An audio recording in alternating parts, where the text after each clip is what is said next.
दिखावे तो मुझको भय लगे आवे। बोले हाँ। बोले रुक जा, यही से तो को प्रेम करवाऊंगो। और जैसे ही ठाकुर जी ने बांस पकड़ो तो 3 उंगली जैसे ही ठाकुर जी ने स्पर्श कराई तो 3 छिद्र प्रकट है गए। दूसरे हाथ से 3 उंगली स्पर्श कराई तो 3 छिद्र और 6 छिद्र प्रकट भये। और वही बांस को लेकर के ठाकुर जी ने जैसे ही अपने अधर पर धारण कियो, वहां में प्राण पिरोन लगे।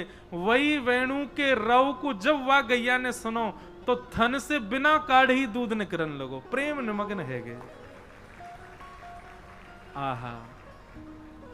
ठाकुर जी बोले अब लगो भय। बोले ना, अब तो यासों प्रेम है गयो। तो गैया के कारण ही ठाकुर जी ने वंशी को निर्माण किया। ऐसा हमारे ब्रज के रसिक जन बतामे। तो वंश कोई से सीखी ना है ठाकुर जी ने। श्रीमद् भागवत में स्वयं यशोदा मैया कह रही हैं, विविध गोप चरणेषु विदग्धो। विविध गोपियों ने जब यशोदा मैया से जाके पूछा तो वेणु वाद्य उरुधा निज शिक्षा। ठाकुर जी ने स्वयं सीखी है वंशी बजानी। और कैसी वंशी बजाते हैं ठाकुर जी कि सवन सस्तदुपधार्य सुरेशा सक्र सर्व परमेष्ठ पुरोगा कवय आनत कंधर चेता कश्मलम ययुर निश्चित तत्वा। बहुत अच्छी बात। बोले लाला जब वंशी बजावे तो जल थल की स्थिति तो थोड़ी थोड़ी बताई गई। आकाश की स्थिति का होवे सरस्वती यानी कि संगीत की अधिष्ठात्री कान लगा करके सुने।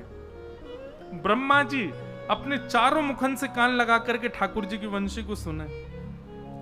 रागन में इतनी सामर्थ्य होवे कि यदि राग को कोई श्रेष्ठता से तानसेन गाता था। मेघ मल्हार राग गाया नहीं कि बादल गरजने लग जाते, बरस जाते थे। दीपक राग गाया तो दीप प्रज्वलित हो जाते थे। ऐसे ही रागों में सामर्थ्य है। सूर्य और चंद्र को भी प्रकट और डुबा सकते हैं राग। ठाकुर जी लेकिन जब वंशी बजाते हैं तो सूर्य चंद्र एक साथ ना, ऐसी वंशी बजाते हैं ठाकुर जी। तो ऐसा ये युगल गीत यहां पर सुनाया गया। इसका नाम युगल गीत क्यों? किसी ने प्रश्न किया, राधा रानी की चर्चा तो है नहीं, फिर युगल गीत क्यों? बोले इसका युगल गीत नाम यह है कि और जगह तो एक श्लोक और उसकी एक की व्याख्या, पर यहां युगल युगल श्लोक हैं, 2-2 श्लोकों की व्याख्या है, इसलिए इसको युगल गीत कहते हैं। मतलब एक श्लोक में प्रश्न है, दूसरे श्लोक में उत्तर है, एक श्लोक में प्रश्न है, इसलिए युगल युगल है तो नाम पड़ा युगल गीत। लेकिन